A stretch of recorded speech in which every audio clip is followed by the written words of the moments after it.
some of the people in here. Maybe check out some of the Facebook stuff. And we will definitely get going. So, all right.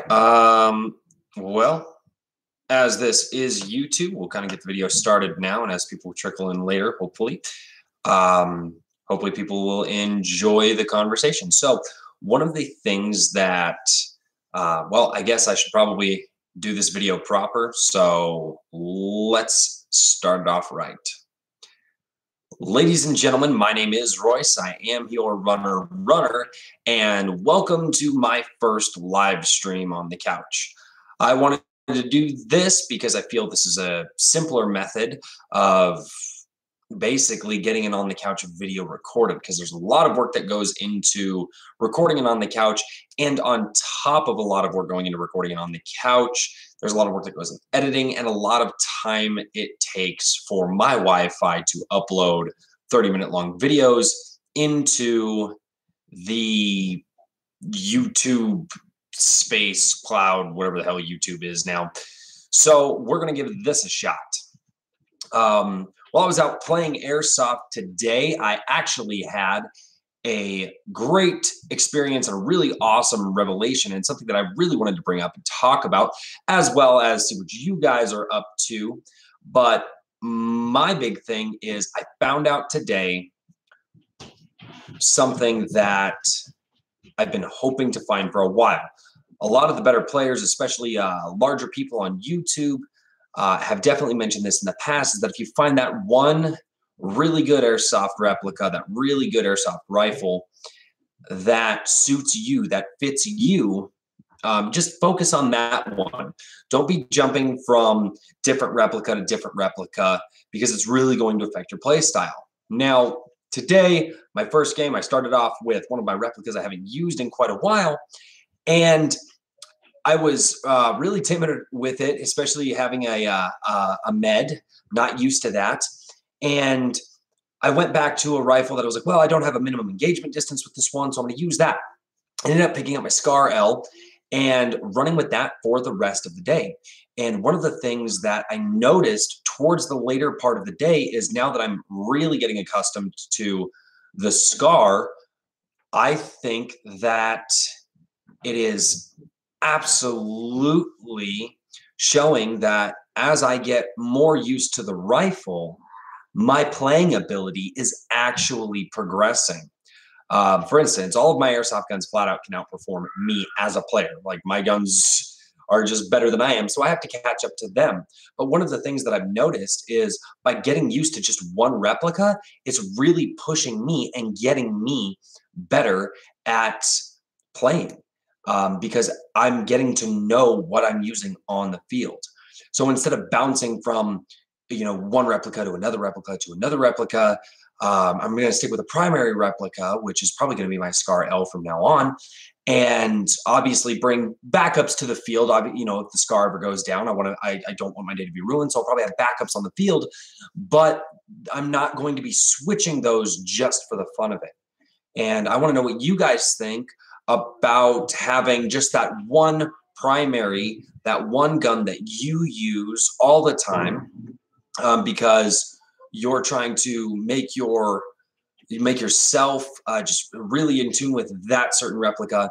Or are you the type of person that wants to just bounce from different replica to different replica to different replica? Let me know in the chat down below.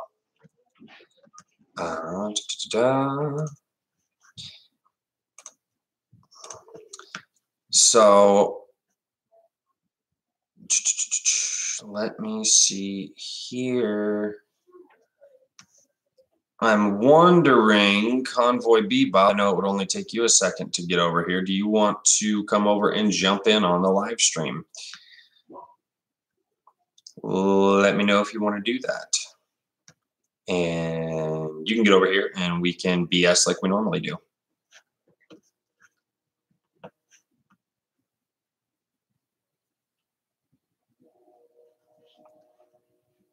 I just saw that comment.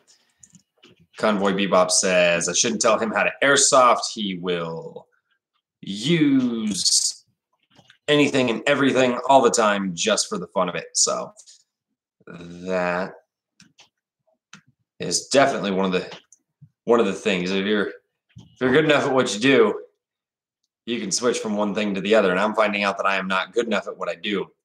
So let's see here.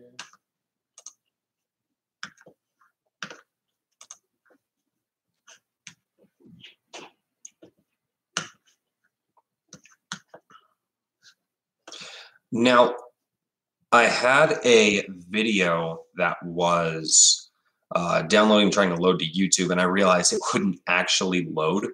So I had to cancel it, and now I have to attempt to kind of redo it. So what I want to do is I want to cover a couple of subjects that we covered in a video that Convoy Bebop and I actually recorded. It was taking way too long to upload. So let's go to Facebook really quickly, and we're going to find out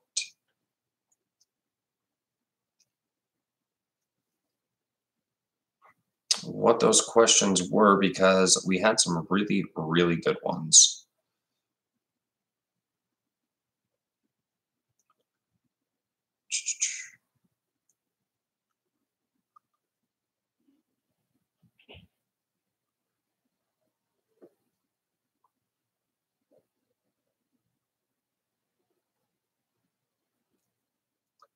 Wow, that was really far back on Facebook. How far back was it? I have no idea. It's right here. Okay. So I asked some people through the Facebook page to give me some ideas for topics that you want to hear discussed, topics that you want to know about. And excuse me, I got a couple of different subjects in from one of my local players that I play with. And one of the topics he wanted us to discuss was what's next for Airsoft. And that one is a really, really kind of loaded question. That one's really, I don't know. There's a lot that could be next for Airsoft. And honestly, I think one of the biggest things that could be next for Airsoft is, honestly, just more role playing. Instead of fields having just like your standard pickup games, your standard styles of play like that, fields incorporate longer games, the whole nine. Convoy Bebop, do you want to get in on this? You want to come over, sit on the couch, and have a conversation? Let me know. Come on. So,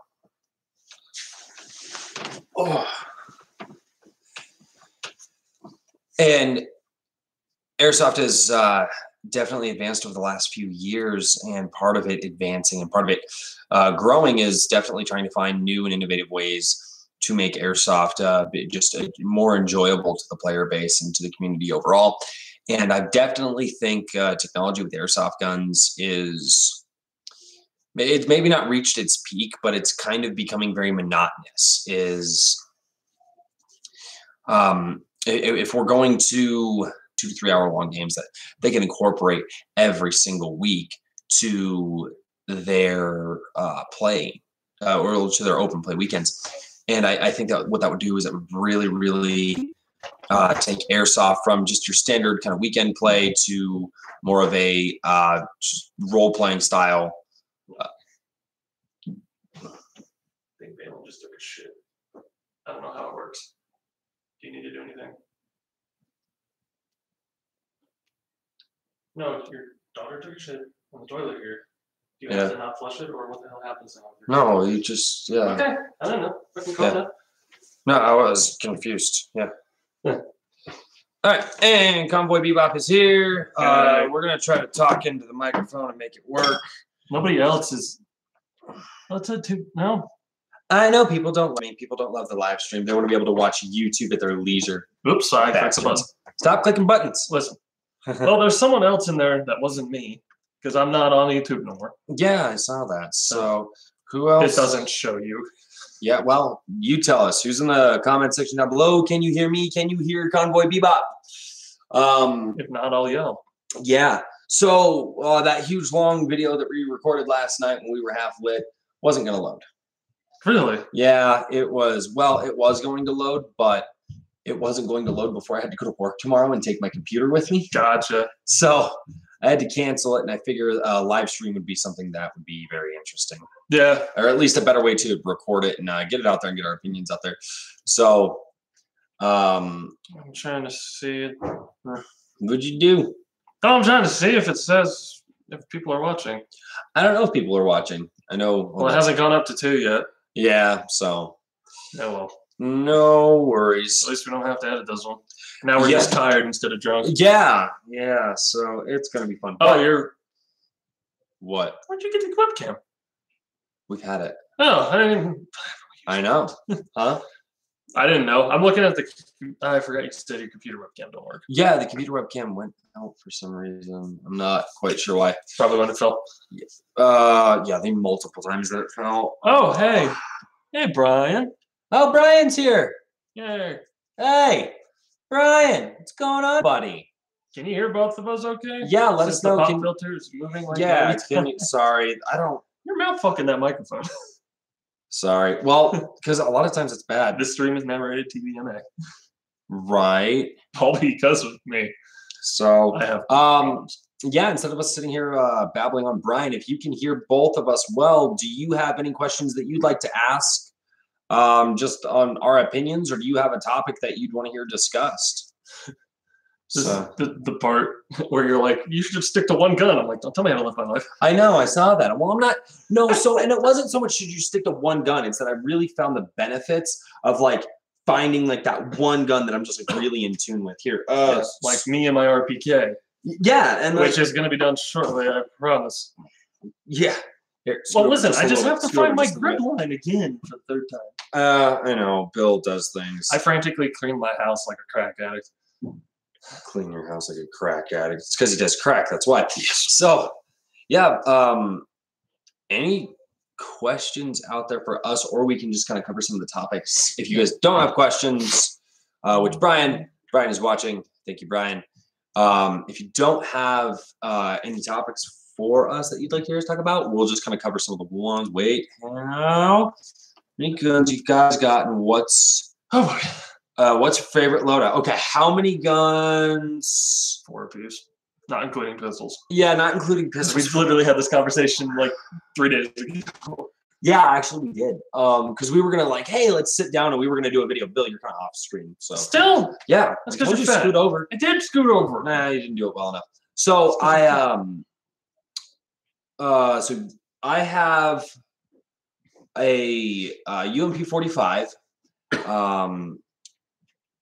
I have an old Masada, like back when PTS and K like built them together. So Brandon, PTS externals, ANA internals. I know it's weird. It's like blasphemous to a lot of the Masada guys out there. And then I have a Scar L. Then we've kind of, it's circulated hands at this point, but we have an Echo 1 M14. And then I have a Sniper AEG. It's one of their old ones. Yeah. Like an M140 full metal internals, but it's still version 7 and a pain to work on. Yeah. So I try to speak towards the mic too. Yeah. And then an M, what is it? It's the M. And it's a MB4410. Yeah, MB44. That's what I was looking for. MB44 10. Yeah, 10. And then I have my oldest, one of my original airsoft guns is believe it or not, it's an HFC. They call it an M190, but it's actually styled after the 9mm Beretta. And it's my first gas blowback pistol. It is 15 years old now. Yeah, because it was made in 2003. I still have it. It does still work. It sat for quite a few years, but it's all polymer. And then I just actually bought a, can't think of it, CZP09 God, like 3 or 4 days ago, the tan and black CZP09 model. So those are the listed guns that I have. And then the CZP09 is CO2 as well. So how about you, Bill? Why didn't you turn that light on? I don't know. Yeah, turn on. Oh, that's why. Here, Bill, you talk. Okay. So what I have, how close do you got to get to this thing? Oh, dear Lord. You got to be kind of, It's gonna stick this on my nose. So the 4 guns I got in pistols, I have my RPK that I've had since last July. Talk to the people, Bill. Microphone. Oh. Yeah. I'm trying to watch this. I'm flipping back and forth between. You made me think it stopped working. Ignore all of that. No, you're fine. You're fine. But so I have a SEMA RPK that I've used since last year. Thing's been reliable, basically. Never had a problem with the gun itself, drum magazine. Meh. That is currently in the process of being switched over to HPA. Once I find my grip line and once I get the air tank that I got off of eBay in, the finishing touches on the monster begin. Second gun I have, I just picked up 2 weeks ago. It's a old Echo 1 M249 Para. Works well. Yeah. Works really well. The the box magazine is the A&K nutsacks. Do not work worth a shit. So everywhere I've read, every M249 magazine has a problem. Every single one, no matter what you do, has a problem. Saws in general have problems, but that's a whole nother topic. Yeah, I can maybe get the magazine I got for the RPK to work. Yeah. Anywho, that I picked up off of Facebook with a ELGM 40 millimeter grenade launcher. They don't actually make it anymore. We have a lot of stuff that's not made anymore. Both of us. It's the one with the rail system. If you looked on it, I picked up both of those for $80 a couple weeks ago.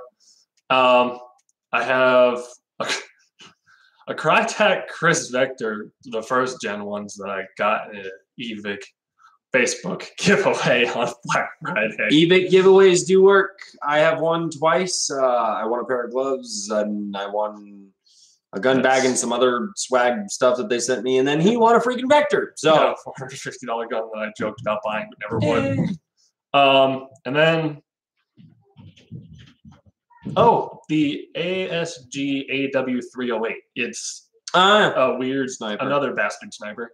Yeah. It's an L96 body with Type 96 internals. Really confusing when I bought one of each part and one didn't fit. Hey.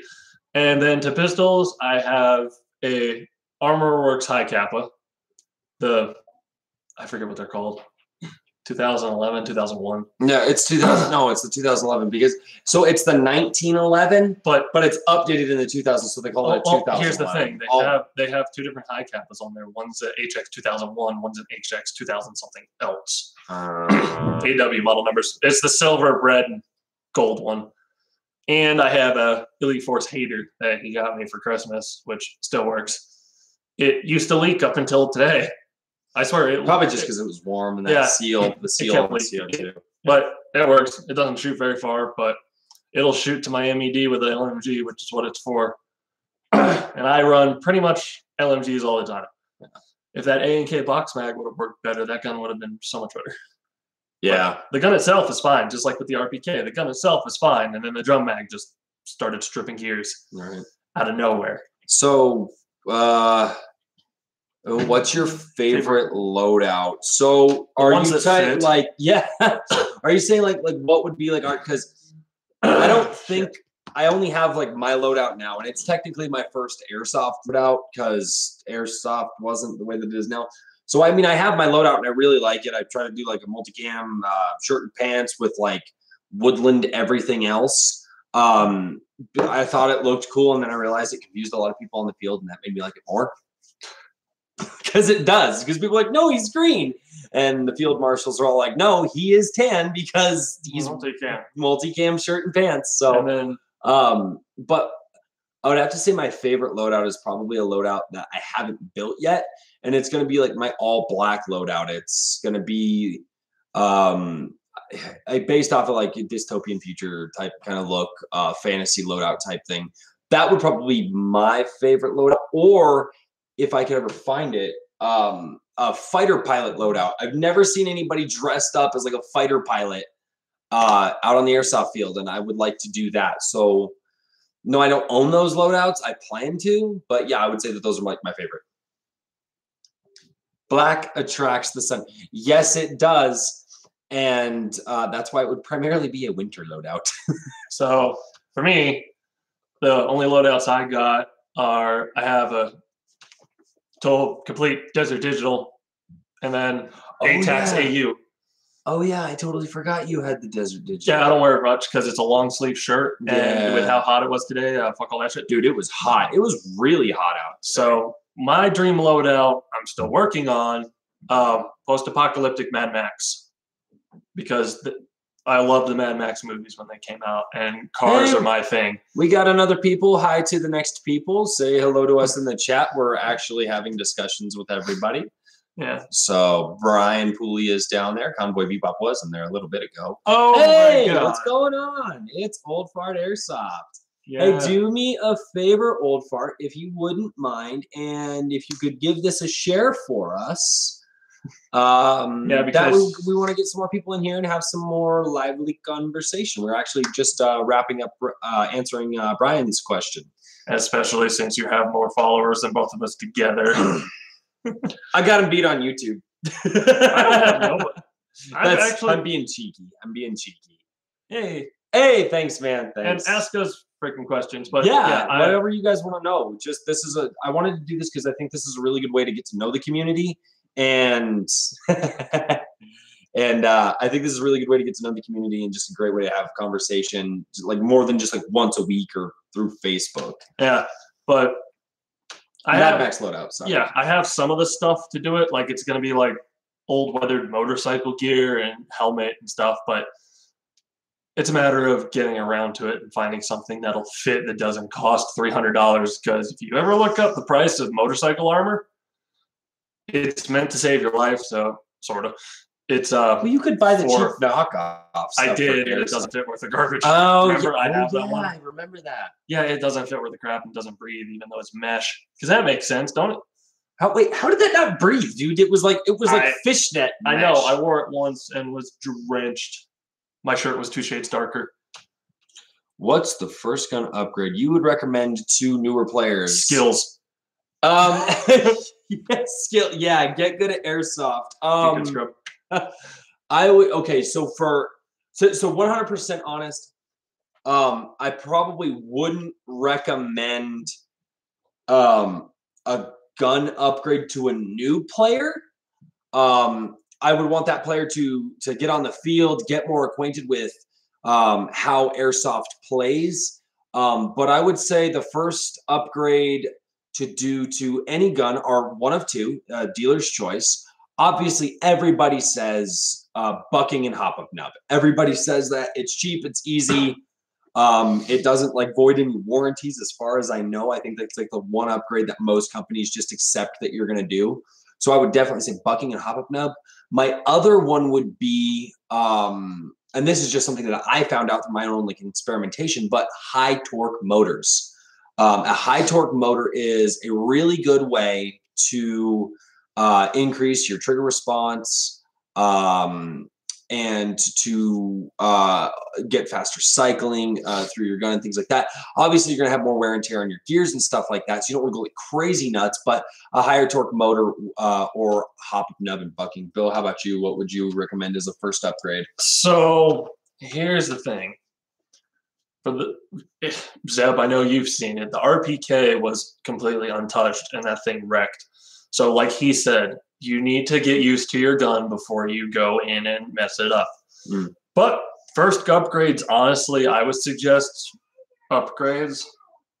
External. Get a stock that fits your shoulder better. Experiment around with foregrips, normal grips. If the gun works and the gun works well, don't fix it if it ain't broke. I mean, sights, Yeah, if you want to run a scope, run a scope. Yeah. But like, seriously. I didn't even think about that. Yeah, because if the thing works great, like the RPK, I refused to touch the inside, period. The thing did fantastic. Thank you, Zeb. Thank you, Old Fart Airsoft. Yes. But like, I only did the first upgrade I did to the RPK was paint it. If you call that, I call it an upgrade. It looks so much better. It actually really does. But yeah, that's the thing is I didn't actually even think of just external upgrades because especially with a lot of guns just getting really good now, like a lot of Crytacs, I know I'm touting, I don't even own a Crytac primarily because Crytacs are only in M4s. He owns a Crytac, but the one that's not an M4. The one that's not the one that's not an M4. And I just, for me, the M4 platform for Airsoft, specifically Airsoft, is just uncomfortable when I'm running around. And life or death situation, yeah, I'll pick up an AR-15. I've been shooting my whole life. I'm well aware of what those are. But if I'm going to run around and play Airsoft, I can be a prima donna a lot more than normal. So, but with Crytacs coming out and just being really good out of the box, there's not really a need to upgrade. And especially with a lot of guns now that are just getting to that point, like the CZ Scorpion Evo is a phenomenal shooter out of the box.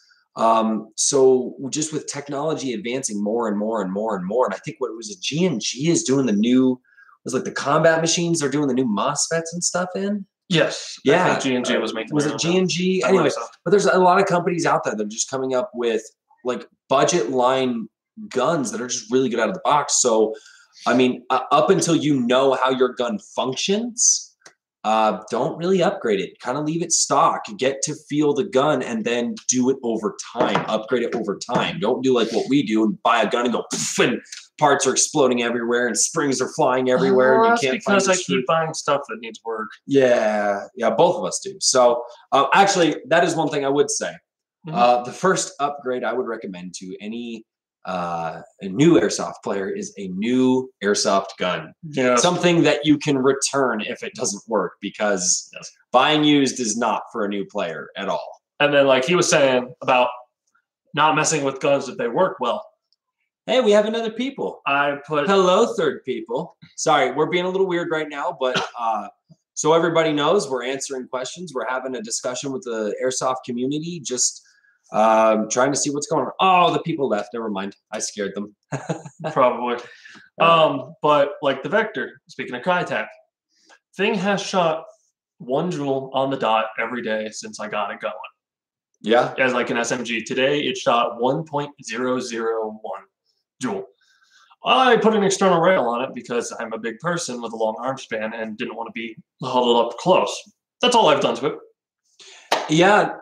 I never thought about externals being considered an upgrade, but you're right. If the gun works, there's no need to go in and screw with things on the inside.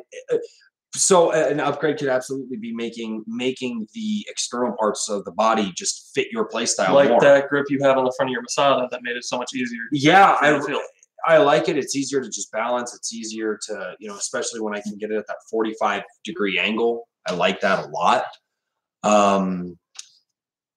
What else? I had some pretty interesting games today, man. Oh, yeah. I really liked that last one. Shogun. Shogun was really fun. That was absolutely a blast. Anybody else have any questions for us that they'd like to ask? Or do you guys have any experiences that you'd want to share with us? Anything that you are interested in? Just let us know. Like I said, I'm doing this because I want to talk to the community. I want to know what's going on out there. It keeps me informed. It keeps me honestly, it just keeps me interested, to be 100% honest. Like this is not about building my channel. This is not about, getting YouTube famous. And no, this is not about that. This is legitimately, I just want to get to talk about Airsoft with people. And besides me, I talk about Airsoft every day. So what have either of you guys experienced? Gearbox. Yes. Yes. Yeah. There we go. Okay. So my Masada, my baby, as I call it, I exploded the front of the gearbox off of the gearbox. M140 springs don't go in stock gearboxes unless you do some research and find out your gearbox can handle it. I have shattered 2 gearbox shells of doing tech work. What's your opinion on the newer shells? The newer shells are manufactured much better. Anything now, I think, is manufactured way better than anything 4, 5, 6 years ago. But personally, we don't have experience with anything new. The newest thing we own is the Vector, and that's its own goddamn thing. Well, I mean, I would say that well, no, I guess, yeah, that's all kind of old. No, but, I have done my fair amount of research, though, because, when you break an airsoft shell, you do research to try and find an airsoft gearbox shell. And, yeah, I think a lot of the newer shells are much better, but everything follows the same rule. You get what you pay for. So if you buy a really expensive, nice reinforced gearbox that can take a lot of abuse and probably some modification, you're going to get a product that can be used for it. If you're going to buy a gearbox shell that's probably not going to be able to handle a lot of abuse, you might end up with another cracked gearbox shell. So, and if you buy a gun from a pawn shop for $30, and you may take it apart and realize that it's got a plastic gearbox. Yeah. It was great to see you back at the field today. Sorry I didn't come soon enough to join the game with you. What was your favorite game from today at Kiowa Creek? Shogun. Shogun was my favorite game today at Iowa. That was. We didn't play the pushback because of food. Yeah, but no. We heard that was a lot better than the last ones. So yeah, we took a lunch break and ate like double bacon cheeseburgers that had onion rings on them from Carl's Jr. The only thing edible in that place. Yeah, and we decided to sit out a couple games to let food settle because that would not be fun. But anyway, but Shogun, Shogun was a phenomenal game. It was like that's Trinity. Oh, hey. Well, we'll get to his question in a second. Yes, because that's okay. So yeah, that's some question. We're still talking about Shogun. Yeah, it was. You know what it was like? Shogun was like childhood Red Rover, the airsoft version. Like, send these people over and they run at each other. You know what I liked about it so much was that it added a different dynamic to the field because it wasn't just like a full force on a full force. It was the end was. That was just to end the game. I think the coolest part, Phil asked Sean, he's like, "Can I coach?" And Sean's like, "Yeah." And then it was the coaches yelling positions. So that was cool. So for those of you who don't know what Shogun is, Shogun was a game designed.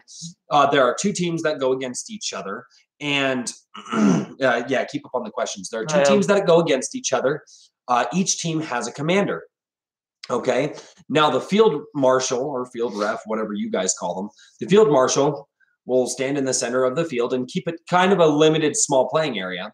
And he will tell each of the commanders, hey, 4 warriors or 2 warriors or 5 warriors. And then the commander stares at his team and says, you, and you, get out there and go fight. And then those 5 players from each team meet in the middle. 1 shot, you're dead. And then the team that wins that round takes all the dead players or takes the losing team's players that were in that round to their side of the field. And what this did, especially when we got some back and forth and when you started winning, players would come back and they would go, okay, so like when we were playing and like we noticed everybody was doing this or they were going there. So we were like, so this worked out really well for us. And so you were actually able to get feedback immediately about, okay, when I run into the game, this is what I'm going to do. And it actually really worked out. It was a really good team game. Yeah. Go on. And so, yeah, that was definitely the favorite. And also, what a lot of people don't realize that I explained to a lot of them, this is the part of airsoft you normally don't see because you're playing. You don't get to see how really other people play. Oh, yeah. So that's like I was telling them. I'm like, this is what I do. This is why I pick up a phone camera and go and follow around because you see shit you won't normally see playing. So it's one of those games where people get to see how people work. And for a lot of the guys, they got to see the team do what they do and how good they did it. Yeah. Because we did, there was one we did that was 5 people and the Shogun, which was the team leader. And the team was 5 guys. So they had them go all, and it was a pretty hard fought battle, but people saw how that team communicated and how well they communicated. And somebody was like, "Oh, they're just calling out directions." I'm like, "They're calling out names and codes. They know what they're doing." Yeah. So the next question: best battery for CQB. We really play outdoor. So best battery period. Find something that has a 20C dump. I would recommend a 7.4 volt lipo if you're if you're a little skittish about putting some extra juice through your gun. Ultimately, I would recommend 11.1 volt lipos. Bill and I have talked about lipos in the past. All the fear around them has gone away because the technology has advanced. Best battery period for any airsoft gun, I think, in my personal opinion, is an 11.1 volt lipo. Bill and I go to hobbyking.com. You can pick up lipo batteries there. They're going to be the 3-cell, 11.1 volts or 3-cell. You get them with Tamiya connector, and just make sure that you have a balanced smart charger. But yeah, lipo all the way. Yeah, NIM batteries are not as good as lipo. They don't last as long. Nickel, that's the nickel monohydrate. Nimmies. There's the joke. There's the joke. But yeah, no, man, it's 7.4s are easier. They last longer. It's not like old lipo RC batteries, which Yeah. Well, and that's yeah, you're right. You're right, Brian. Yeah. Anywho, he is right. NIMS, you do get some performance loss, especially sticking with NIMS, and that's why lipos are, especially for CQB, when you're in tight corners and you need to get that shot off quick. You want your gun to cycle as fast as possible so you can rip that trigger again, and you know. And the better part about lipos, different sizes. There is not a NIM battery that will fit in the Vector, period. Tons of lipo batteries that'll fit. Yeah. I just ordered them to the wrong place. But the thing with the lipo is it's not like back in the old RC days, and Trinity, you're going to know what I'm talking about. When you used to get lipo batteries way back when, 10 plus years ago, they used to tell you do it outside and surround it with concrete blocks, charge it. Because it has balance chargers were in their infancy, so they could explode. But that was 10 years ago. Now you can get a smart charger for $20 fucking, and it works perfectly. Yeah, Amazon smart chargers on Amazon. On to Brian's next question. Do you guys play only once a month? So actually, believe it or not, we actually usually try to play once a week. We usually go on Sundays, just because that just tends to be the day that we both like to go. Saturdays, a lot of times we're still winding down from work, but these last couple months, just life has kind of been kicking us in a place we don't want to be kicked, and so we haven't been playing as much. But yeah, and for example, I'm moving mid-May. Yeah, I'm going down south, so I've got a lot of stuff to do, and Saturday is my work on day. Yeah, so Saturday has always been that. But the other reason we don't go out there often, it's over an hour. Fly. Trinity says fly him out there, fly you out to Colorado. Oh, well, we're not gonna be here. Yeah, he really wants to play Iowa because he's very far away from any field down in South Carolina. Oh, so, but yeah, it's a long way for us to go. It's not like we live 10 minutes down the road. It's an hour drive for us, which for us, because he's a trucker and then just my job, I do a lot of driving anyway. It's not physically a problem. It's financially a problem sometimes. Well, especially because gas prices are going up, man. I have a pickup truck that gets 12 miles to the gallon, even though it's V6. Hooray for poor gas mileage. Hooray Nissan for not thinking about gas mileage with a 4.0. Yeah. No fields out here for 2 hours. See, that's what I mean. Wow, 2 hours from any field. We're spoiled. There's a lot of there's a lot of states like that, and it really does suck. Like Chaz was telling us about Arkansas. It's only got 2 fields in the whole state. Even though Arkansas is a smaller state, it still sucks. Yeah, but well, I think a lot of Colorado's airsoft popularity is coming from a lot of the transplants that are moving to Colorado. A lot of the people who are not native to Colorado coming into Colorado, such as California, We've got a lot of people from Illinois, Iowa, Texas, people coming up. So a lot of the whole reason like we have as many fields as we do is because we kind of have the player base to support it. And that's the Pennsylvania. yeah. So that's one of the we do get lucky here in Colorado for that reason. And especially because airsoft just seems to kind of be exploding more and more.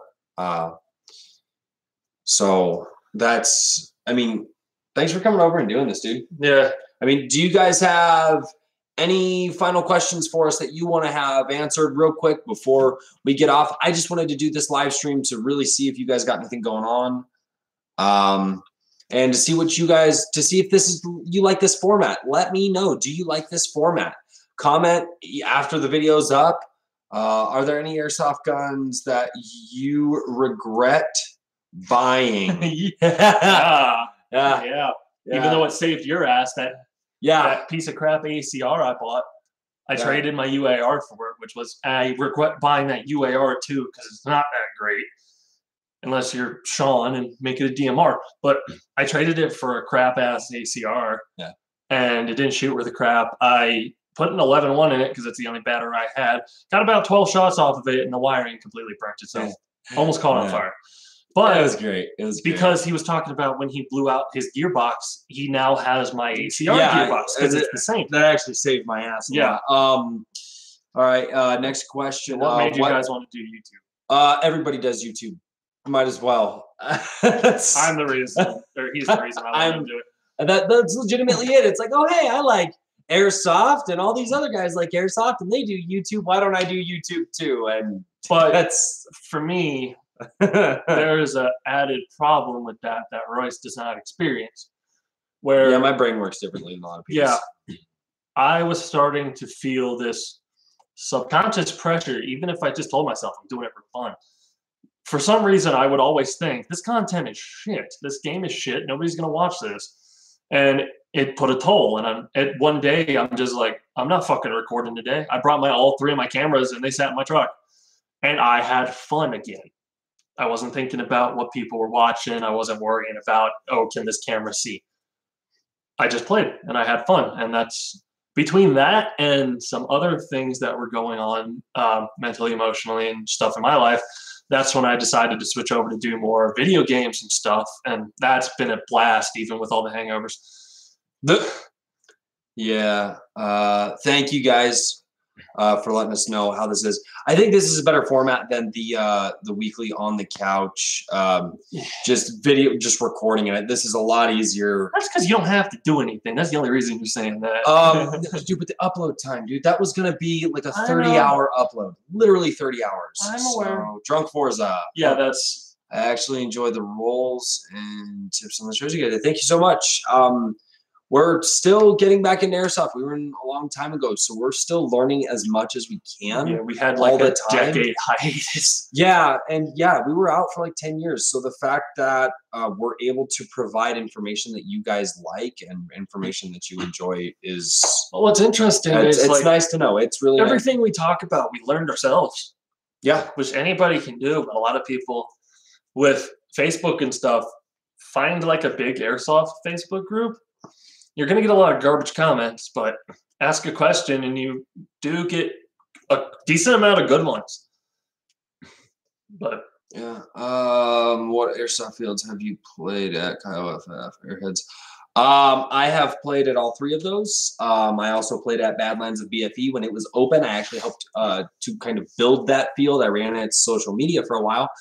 By far, Kiowa Creek is my favorite.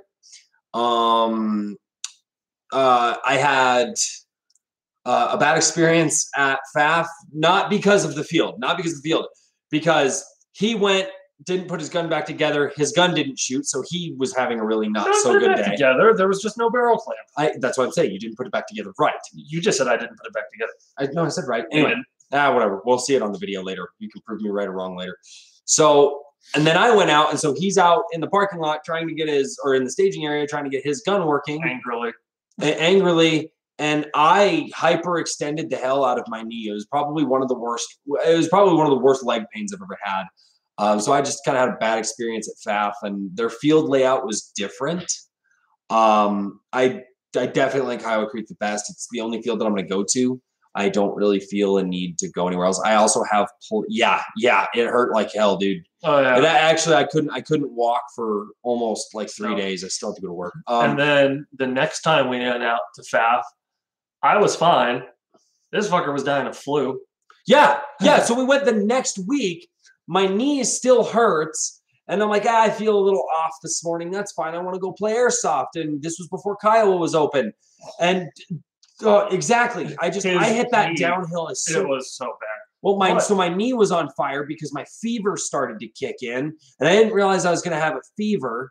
And then it was so, and then I got sick on the car ride home because of him.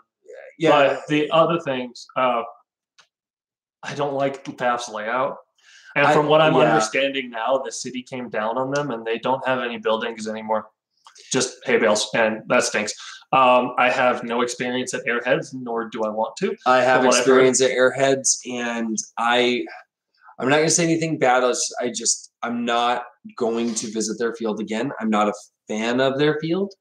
And so I just don't go to their field. And there are plenty of people who are fans of their field, and plenty of people that I know that go play at Kiowa and FAF and Airheads and, APC. I'm just not one of those guys. I like to focus on one field and go to one field and give that one field my support. And I also played at Badlands. Well, when it was open, that was the closest one. But yeah, definitely Kiowa's at the moment, unless something changes within the next 5 years, the best field in the state, I think. Yeah. I don't know about, from what I understand, the original DMZ in Colorado Springs got closed recently. I was just talking to somebody about that. I didn't go past the door. Here's the thing: I'm not necessarily going to say what I didn't like about it. I've had this conversation with a lot of people before. There's really no way to say it without sounding like a really, really bad douche. And I'm not here to dog on anybody's field that they like. I didn't have an experience there that was that I felt was beneficial to me being a part of the Airsoft community. And so I just decided that I'm not going to go back. And that was pretty much it. I'm just not, I don't want to get into that style of stuff. There are plenty of players out there that will, kind of tell you what they like about it, what they don't like about it, so on and so forth. But I don't want to get into it, if that's okay. I want to be respectful because they do still have a business. They are still a large airsoft field in Colorado, and they do still have plenty of people that go out and play and like their field. And it's just my opinion. And if you want to go to Airheads and experience Go Airheads, go check it out for yourself and make up your own opinion. Respect. So, and the other thing for me, like, for example, APC indoor. I have one gun that's not a pistol that could do indoor. One. Everything else is, like, the M249 is at 1.47 right now. The RPK is going to be at the maximum limit I can get an LMG at, which I think is 1.87. It's going to be fun. But I don't like indoor that much. I can understand having a fun CQB like field too at Kiowa. That's can be CQB because everything's really close. I don't want to be inside. Well, that doesn't really fit your play style. I don't know how to play inside. So, yeah. But yeah. And for me with Airheads, I went there once. I was looking for a battery. I didn't go and play the field, so I can't really make an opinion on a field that I never made it past the front door with, really. But I've just heard from people all of their comments, opinions, and stuff on it to really have no desire to form my own opinion about it, if you catch what I'm saying. Yeah. So, but yeah, we've played at a couple of the fields out there, and Kiowa's our home. Kiowa's our home field. It's our favorite. That's why we record there. That's why we talk about them all the time. That's why I volunteer there. Yeah. Sometimes by accident. So, but this live stream has gone almost an hour. And hopefully you guys like it. I'm going to try to do one of these a week, possibly. Maybe, Bill, you want to hang out while you're still here in Colorado? While I'm still here. Gotta get going soon. Last question of all the fields. Ballahack. Yeah, I want to go to Ballahack. Oh no, Ballahack and oh god, what is it? It's like one of the fields that Matt the Musketeer plays on. That's in another country. Yeah, but that's in English. He just asked what field we want to go to. I know. I can't think of it. Don't even ask me. I don't watch this stuff. But but Matt the Musket, basically, like any of the outdoor fields that Matt the Musketeers played at out in England, I would go play at. But Ballahack Airsoft, hands down, I want to get out there for one of their Rev. Yeah, Rev would be awesome. Along that, it's not really a field. Section 87? Section 8. What's that field he was saying that you were thinking of that Matt plays on? No. So it was a team. Okay, y'all confusing us now. Anywho, another Section 8 was a team one. Yeah, now I'm confused. Yeah, okay. You're confusing us. But another. That's not hard to do. The other, they're not really fields. Wherever Milsim West goes, it's always some crazy ass place. Yeah, but no, because they're not fields. They rent out military training facilities. And Section 8's a field in Scotland. Says that. Oh! Where like Scout the Doggy goes, dude. I would totally play. Yeah, I think I know the one. It's heavily wooded, right? Dude, I would totally play in Scotland. And those guys get down with their airsoft too. Like, yeah. Okay. Oh man, I would go there. Have you ever seen Scout the Doggy? No. Dude, so he does third-person camera stuff, and he doesn't do like any commentary or anything. He just lets you watch the guys play. It's super awesome. So yeah, I'll have to look. But yeah, definitely because I don't want to watch a lot of overseas guys. Ballahack, definitely one. And if I ever would do indoor, was that Tac City? That Evic always does their stuff at. Yeah. Node does that over there in Cali. I think it's called D14 down in Texas. No. I'm sorry.